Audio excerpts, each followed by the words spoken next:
We are continuing reading the romance novel Engaged to be Married. We are on chapter 29. Travelogue, September 12th. The photo is the one and only clue Charles has found. He hopes it will lead him to Emily's parents.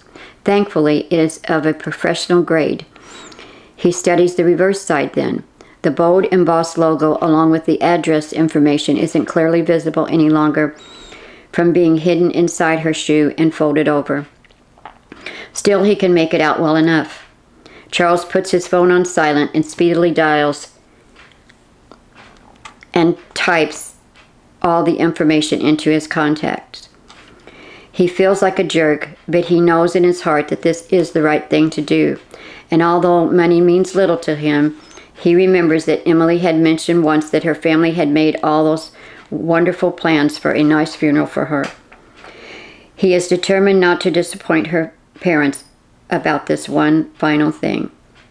Emily had insisted that they needed to be angry with her so they didn't become so depressed once she has passed on. Charles is on the other side of those feelings, and along with her parents, he strongly disagrees. Charles whispers to his sleeping wife, "They are your parents, Em. They deserve to say their goodbyes. They need to do this for you, and yes, for them. And I'm going to need someone to be there with me." Charles silently slips from the room and heads to the business center of the hotel to use the computer. The photographer's website immediately comes up after Googling the information on the back of the photo. Charles is tense, browsing the site for other information he might be able to use when talking to the business owner. He heads back to the room to check on Emily before making a call. She is still sleeping soundly. Stepping back out to the hall, he takes a few deep breaths before finishing dialing the phone call.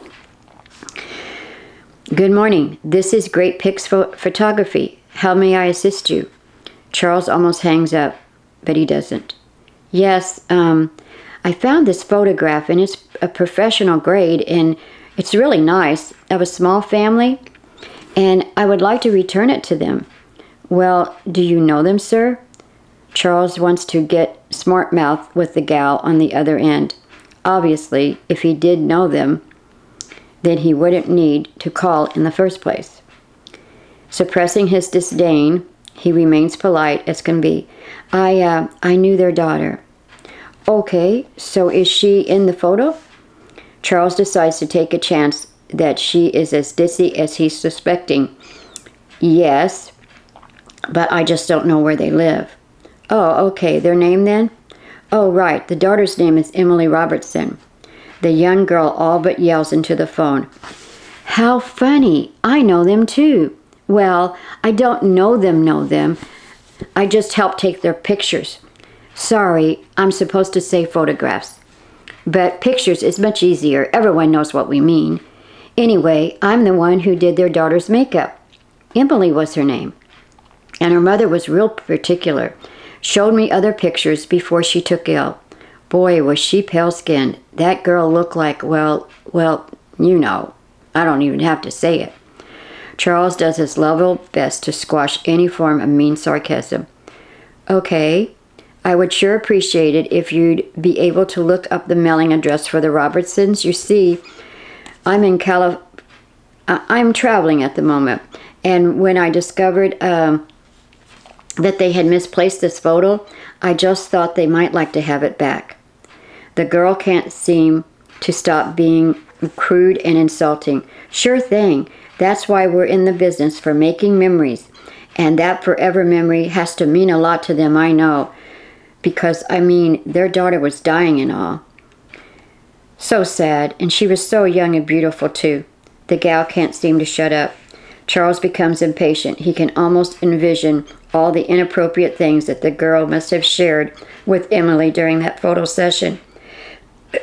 He imagines what her mom put her through in front of complete strangers, and that had to have been bad enough as it was.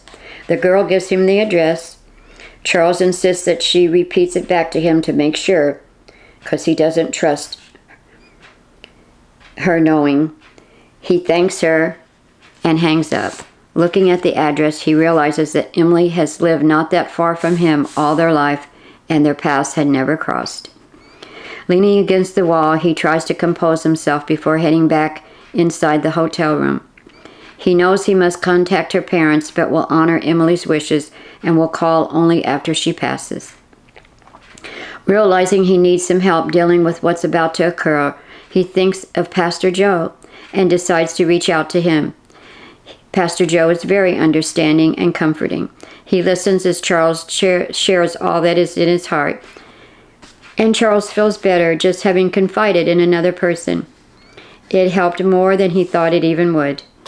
It's quite dark and somber in the room as he re-enters. For her comfort, Charles has kept the curtains drawn, especially during the day. Only shallow breathing of Emily can be heard. Charles suspects her life is growing very short. Emily can barely manage a couple of bits of food at any given time. Baby has obviously sapped the young mother of any of her energy resources. Emily is so frail when she stirs and tries to get up. Charles insists on helping her to the bathroom so she doesn't fall or pass out. It's not a pleasant time with Emily now. The time of the newlywed bliss has long passed. Now it's a matter of waiting for the next crisis. This is the end of chapter 29. We'll continue with chapter 30 of the romance novel Engaged to be Married.